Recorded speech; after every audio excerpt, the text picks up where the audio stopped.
Joining us right now is Monroe County Commissioner and Firm Vice President Heather Carruthers. Good morning, Heather. Good morning, Bill. Good morning, Chuck. Morning, Commissioner. Welcome back to the Morning Magazine. You wanted to come on here and talk some about the height referendum. And, we've heard a few things. Some people say this is a big scam to, raise the height limit. But Firm is behind this, aren't you? Yeah, we're very much behind it. We think it's the only sort of responsible thing to do to help protect ourselves, not only from issues related to insurance, but frankly, issues related to flood protection alone. There's something called a base flood elevation, and homes in Key West that are new are required to be 1 foot above that base foot elevation. But that's what's the BFA today. As you all know, probably FEMA is redrawing flood maps, and it's likely that base flood elevation is going to increase somewhat over the next couple of years. I think they're going to be completed with their drawings by 2019. Mm-hmm. So that 1 foot above that we're building now may not be enough.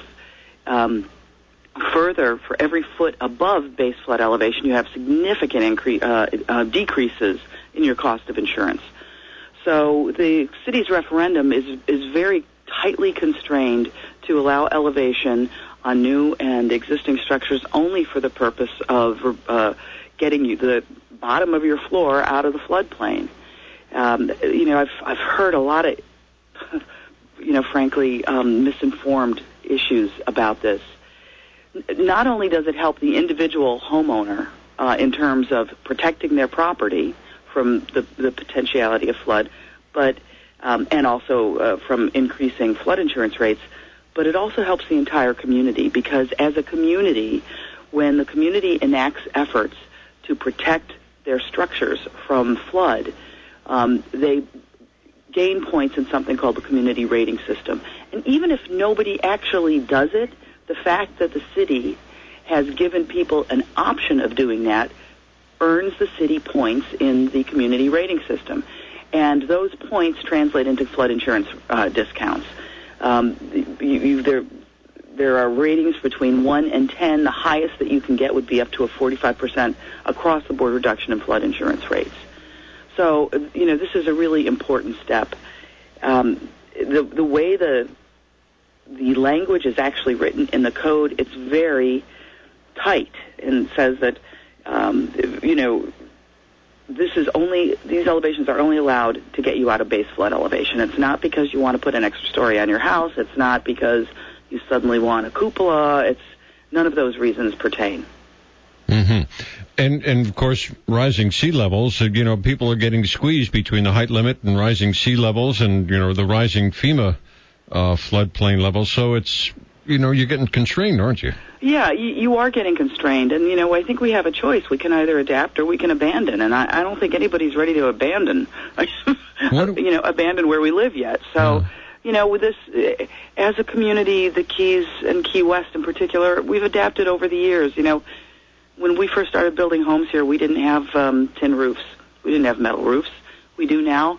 We realize that not only do they provide hurricane protection, but we decided to use them after the great fires of the 2 centuries ago. Sure. So, sometimes you need to take steps to really help address change and make sure that you can continue to live here. Some of the houses, the concrete block houses out in Newtown and the Meadows, you're not going to be able to raise those, are you, really? Well, it's much more expensive. I won't say that you can't do it, because there actually is technology that would allow you to elevate a home.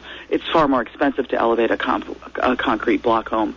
And, frankly, at some point people might decide, well, what's the best thing for me to do here? There are severe repetitive loss properties where, frankly, if they've had significant inundation multiple times, it sometimes makes sense to tear down a house and start all over. How much, is there any public money available to help people raise their homes? Yeah, there is. Particularly after a storm, FEMA has some money available, up to about $30,000 per property. And I've heard quotes from as low as $30,000 to actually elevate a home. I think there was a small wood frame home in Bahama Village that was elevated for about that cost, to another wood frame home here in the Meadows that they're looking at an estimate of about $50,000. Upwards to to somewhat over $100,000, and that would be, I assume, for a concrete block home. So FEMA has money after a storm of about $30,000. If you are a severe repetitive loss property, there are also monies available from FEMA. But governments throughout the state, and in fact the Gulf Coast areas, are looking at other sources of revenue to help people be able to afford to raise their homes.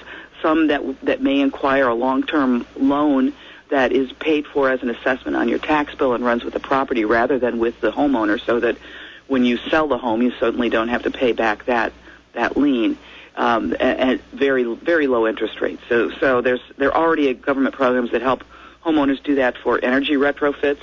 Those are being looked at to be expanded for mitigation and hardening of your home for storm. So we're at the beginning of this, and that's something that folks need to understand.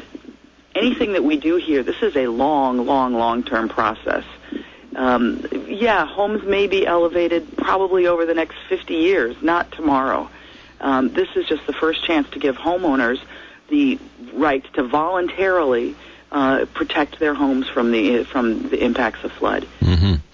What would you say to folks who are suspicious of this? It's hard to know what to say to them. This is not a developer's dream, because a developer doesn't get to add units simply because the project is elevated off the ground. You don't get more units there. You still have a number of feet that people have to live in. So that it's not a developer's dream. In fact, it might be a developer's curse, because it may even cost them a little more money to do some of this work. Mm-hmm. I don't understand where that comes from, except just a deep-seated distrust of folks who've played bait and switch in the past. But all the other regulations remain in place, particularly if you're in the Hark district, in a historic home. You have all those other stipulations that need to be met. And I also have to remind folks that here in the historic district, so many homes are in what's called an X zone, which means they're above base flood already. This wouldn't even apply to them. So there's no reason for people to be so nervous. This really is a way for us to preserve our way of life over the long term. And we at Firm, we looked at this thoroughly. We wanted to make sure that there was a limit. It's only 4 feet above base flood. No, at any rate, no matter where you are in the city, no building can be higher than 40 feet. So, we're doing our best to preserve what we can, both in terms of our community character and in terms of the homes where we live and our way of life. Okay. As I think someone else said, talk about changing community character when families have to abandon their homes because they can't afford their flood insurance or because they've seen too much damage. That destroys the character of Key West. So let's see what we can do to help people preserve their way of life here. Good point. Heather Carruthers, thank you for joining us. Appreciate it. You're welcome, Bill. You're welcome, Chuck. Have another beautiful day out there. You too, Heather. You too. Take care. Bye now. Bye-bye. Good information there. Mm-hmm.